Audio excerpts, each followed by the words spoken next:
अरे जाई के ससुरावा रे पगली हमके बिसार दिहले। हाँ, जाई के ससुरावा रे पगली हमके बिसार दिहले। तो जी हाँ ये भैया, आप सब कैसन बानी जा। और हमरा पूरा विश्वास रहेला ये भैया कि आप लोग मस्त होखब जा, खुश होखब जा, स्वस्थ होखब जा, तंदुरुस्त होखब जा। और हम बानी आप सबके भोजपुरी गायक व गीतकार नीतीश सिंह। सबके हम प्रणाम करतानी ये भैया। आपन आशीर्वाद न हमरा ऊपर बनौले रही जा। आए ए भैया रउआ सबके बीच में न बहुत ही कम से कम चार्ज में, बहुत ही कम पैसा में ई हम दर्द भरा बेवफाई सॉन्ग लेके आ गइल बानी, यानी गम के गाना लेके आ गइल बानी ए भैया।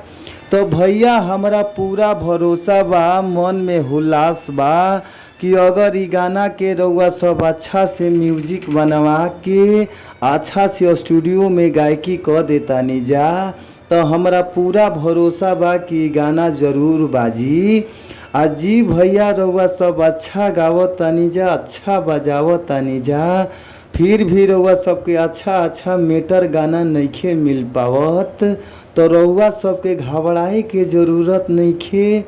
अच्छा मीटर पावे खातिर हमारी यूट्यूब चैनल के सब्सक्राइब कर लीजा, जौना यूट्यूब चैनल के नाम बाटे भोजपुरी संगीत लिरिक्स।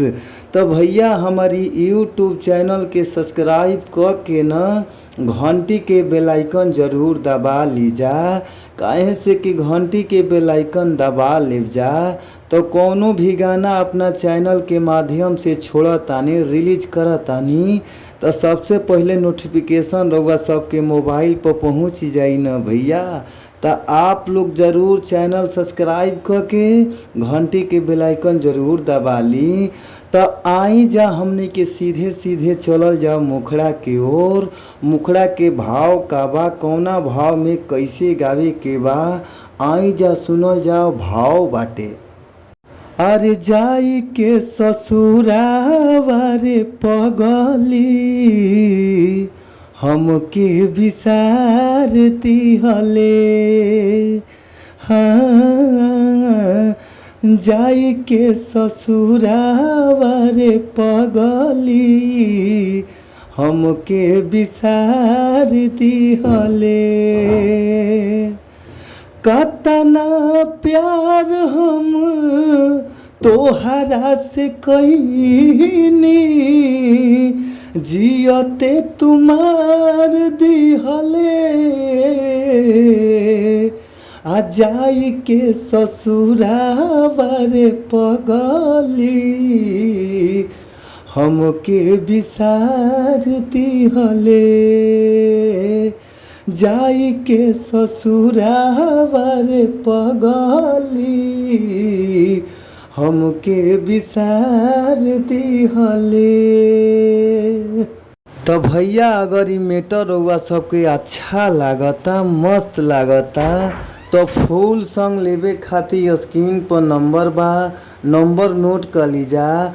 98 350 77 203। एक बार और नंबर नोट कर लीजिए भैया, 98 350 77 203।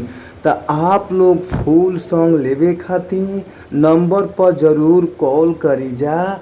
कॉल कैला पर बहुत ही कम से कम चार्ज में रउआ सबके गाना ही मिल जाई। तो आप लोग ज़रूर कॉल करी। फिर मिलल जाई नेक्स्ट वीडियो में, यानी अगला वीडियो में। तब तक खातिर bye bye, thank you so much, धन्यवाद।